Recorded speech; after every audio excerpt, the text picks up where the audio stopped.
నమస్కారం కృష్ణారావు గారు. ఐవీఆర్ టాక్స్కి పునఃస్వాగతం. మామూలుగా ఎవరైనా ఒక లీడర్ని ఉంటే అపోజిషన్ పార్టీస్ క్రిటిసైజ్ చేయడం అనేది ఆనవాయితీ.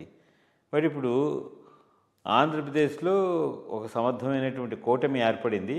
ఆ కూటమి ఏర్పడిన తర్వాత chief minister, deputy chief minister వాళ్ళందరూ వాళ్ళ పనులు చేసుకుంటూ పోతుంటే మరి ఎందుకనో అర్థం కాదు. కానీ ఈ deputy chief minister Pawan Kalyan గారి మీద ఈ కమ్యూనిస్ట్ పార్టీస్ అన్నీ ఈ మధ్య తెగ విరుచుకుపడుతున్నాయి. వీళ్ళు అంటే వాళ్ళు కూడా భావస్వారూప్యం కలిపి చంద్రబాబు నాయుడు గారితో ఒకసారి ములాఖత్తు చేసిన వాళ్ళే. బట్ పవన్ కళ్యాణ్ గారినే టార్గెట్ చేస్తూ వాళ్ళు ఎందుకు కామెంట్ చేస్తున్నారు? దీని వెనకాల ఏమైనా అంతరార్థం ఉందా? దీని మీద మీరు ఒక చిన్న వివరణ ఇవ్వండి. కమ్యూనిస్ట్ పార్టీలు, రీజనల్ పార్టీలు, ఈ బీజేపీ దక్షిణ దేశంలో ఎదగటం ఇష్టం లేని అన్ని ఫోర్సులకు ఇప్పుడు ప్రధానమైన అటాకింగ్ పాయింట్ పవన్ కళ్యాణ్ గారు అయినాడు. తమిళనాడులో కొత్త పార్టీ పెట్టిన విజయ్ కానీ, డిఎంకే వాళ్ళు కానీ, కమ్యూనిస్టులు కానీ ఆయన టార్గెట్గా చేసుకొని వాళ్ళు ఇష్టం వచ్చినట్టు పేలుతూ ఉన్నారు. ఒకటి రెండు విషయాలు బ్రాడ్గా ఆలోచిద్దాం. చెగువేరా చదివాను, చెగువేరాను అర్థం చేసుకున్నాను, ఆ స్పిరిట్ నాలో ఉంది అంటే అటువంటి వాళ్ళు ఇంకే పార్టీలో ఉండకూడదా? చెగువేరాని చదివితే హెగ్డేవర్ను చదవకూడదని ఎక్కడా లేదు. వీర సవార్కర్ గురించి తెలుసుకోకూడదని ఎక్కడా లేదు. ఒకే తడవ చెగువేరా అభిమానిగా ఉండొచ్చు, వీర సవార్కర్ అభిమానిగా కూడా ఉండొచ్చు, దానికి ఏమీ తప్పు లేదు.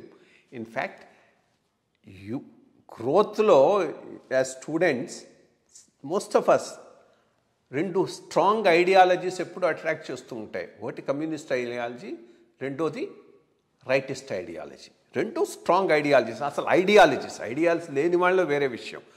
సో కమ్యూనిస్టు భావాలు ఉన్నటువంటి వాడికి ఇంకే భావాలు ఉండకూడదు అనేటటువంటి ఈ ధోరణి కరెక్ట్ ధోరణి కాదు. రెండు ధోరణులను అనలైజ్ చేసుకుంటూ ఫైనల్గా ఏది బాగుందనుకుంటే, ఏది తన మనసుకు నచ్చితే ఆ విధానం తడు ఎవరైనా కానీ పోవటం జరుగుతుంది. రెండోది, ఈ మల్టీనేషనల్స్ను, కన్స్యూమరిజాన్ని గట్టిగా అపోజ్ చేసింది ఇండియాలో ఎవరు? ఆ ఇష్యూలో ఒకటైనారు ఆర్ఎస్ఎస్, కమ్యూనిస్టులు. ఇద్దరు మల్టీనేషనల్స్ను మొదటి నుంచి అపోజ్ చేస్తూనే ఉన్నారు. అట్లా కన్స్యూమరిజాన్ని గట్టిగా అపోజ్ చేస్తున్నారు.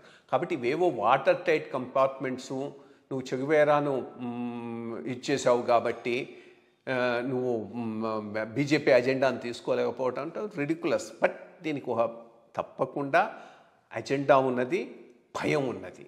బేసిక్గా సౌత్లో ఈరోజు ఒక స్ట్రాంగ్ పాపులర్ లీడర్ కోసంగా బీజేపీ ఎతుకుతూ ఉన్నది.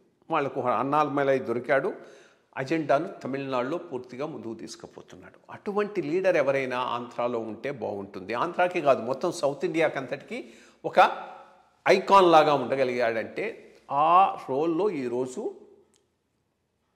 పవన్ కళ్యాణ్ గారు ఫిట్ ఇన్ అవుతున్నారు. హోల్ సౌత్ ఇండియాకు బీజేపీ ఐకాన్గా, బీజేపీ భావజాలాన్ని, బీజేపీ విధానాన్ని ముందుకు తీసుకుపోవటానికి. అది చూచి ఈ ఫోర్సెస్లో ఒక రకమైన భయం డెవలప్ అయింది. ఆ భయం వల్లనే ఈ రియాక్షన్. కమ్యూనిస్టులు ఇక్కడ సౌత్లో కూడా బీజేపీ స్ట్రెంగ్తన్ అవుతుందేమో, ఈయన ద్వారా ముందుకు పోతుందేమో, ఈ భయంతో కమ్యూనిస్టులు, ఈ డివిజివ్ ఐడియాలజీ ఉన్నటువంటి మిగిలిన వాళ్ళు, వీళ్ళందరూ పర్సనల్గా ఆయన మీద పెద్ద ఎత్తున అటాక్ మొదలుపెట్టారు. నువ్వు చెగువేరా సిద్ధాంతాలు చెప్పావు, ఈరోజు తిని చేయటం ఏంటంటే, తప్పకుండా చెగువేరాను లైక్ చేసి చదివానంటే వీర సవార్కర్ను ద్వేషించాల్సినటువంటి అవసరం ఆయనకి ఉంది. దాన్ని చదివి ఏది బాగుందంటే దాన్ని ముందుకు తీసుకుపోతాడు.